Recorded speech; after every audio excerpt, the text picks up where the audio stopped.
শাশুড়ির কবরের সামনে দাঁড়িয়ে এক পুত্রবধূর অভিযোগ। কেমন আছো মা? আমি চাই ওপারে তুমি খুব ভালো থেকো। তুমি নেই আজ 5 বছর হয়ে গেল। লোকে বলে মৃত মানুষের নামে কোনো অভিযোগ করতে নেই, কিন্তু তোমার প্রতি যে আমার এক আকাশ অভিযোগ জমা, সেগুলো কোথাও প্রকাশ না পেয়ে মনের ভেতরেই গুমড়ে গুমড়ে মরছে। আজ কিছুটা প্রকাশ করে মনের সেই ভার হালকা করে নিচ্ছি মা। আর সেই অপরাধের জন্য আমায় ক্ষমা করো। জানো মা, তুমি বিনা দোষে 17 বছর বয়সী এক কিশোরীর মন ভেঙে দিয়েছো। তার সব স্বপ্ন তুমি গুড়িয়ে দিয়েছিলে। সংসার জীবন বানিয়ে দিয়েছো তিক্তময়। জীবিত থাকাকালীন সংসারে এতটুকুও শান্তি দাওনি আমায়। সব সময় গরিবের মেয়ে বলে অবহেলা অবজ্ঞা করেছো।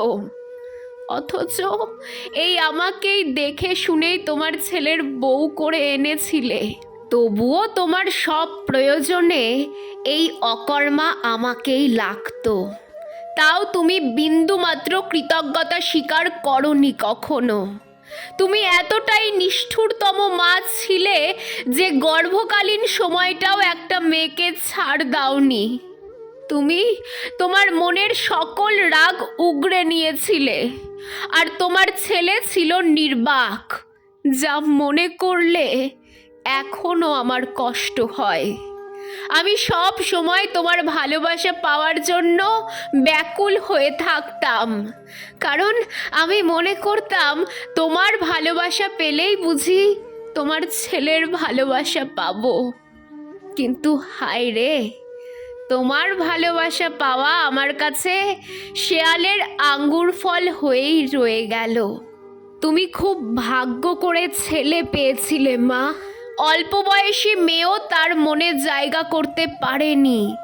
পাছে তোমার ভালোবাসা যদি কম পড়ে, তাই তো আমিও তাকে আমার স্বামী না বলে তোমার ছেলে বলেই সম্বোধন করতাম। আমি মনে করি সে একটা কাপুরুষ, যে কারোর স্বামী হওয়ার যোগ্যতা রাখে না। এরা শুধুমাত্র মাতৃভক্ত ছেলে হয়েই থাকে। চিন্তা করো না মা, তোমার অনুপস্থিতিতে সে আমাদের ভালোবেসে তোমায় ভুলে যায়নি, বরং এখনো তোমার কথা মনে করে খুব কাঁদে। প্রতি কথায় তোমায় মিস করে। তুমি খুশি তো মা? এবার আমি কেমন আছি শুনবে না মা? শোনো তবে। আমি ভালো আছি মা। তুমিহীন আমি ভীষণ ভালো আছি। আমি এও জানি এই কথার পরিপ্রেক্ষিতে আমি সমাজের সবথেকে ঘৃণিত পুত্রবধূ হব। তবুও বলবো, তোমার মৃত্যুর পর থেকে আমি ভীষণ ভালো আছি। তোমার মৃত্যুর কয়দিন পরই আমি চাকরিটা ছেড়ে দিয়েছি। জানো মা, তোমার মৃত্যুর বছরখানেক পরেই আমার একটা ছেলে হয়েছে। সব থেকে অবাক করা বিষয় কি জানো? আমার ছেলেটা দেখতে অনেকটা তোমার মতোই হয়েছে। অনেক প্রার্থনার ফল আমার এই ছেলে। আমি প্রতিদিন সৃষ্টিকর্তার কাছে এই ছেলের জন্য মাথা ঠুকেছি। কারণ কি জানো মা, আমিও ছেলে মানুষ করব। তাকে অন্ধভক্ত না বানিয়ে ঠিককে ঠিক আর ভুলকে ভুল বলা শেখাবো। তাকে শুধু ভালো সন্তান নয়, কি করে ভালো স্বামী ও ভালো বন্ধু হতে হয় সেটাও শেখাবো, যাতে আমার মৃত্যুর পর কারো কাছে আমার নামে কোনো অভিযোগ না থাকে। আমি আমার সন্তানদের আদর্শ মানুষ বানাবো। আমার জন্য আশীর্বাদ করো মা। আমি যেন আমার উদ্দেশ্যে সফল হতে পারি।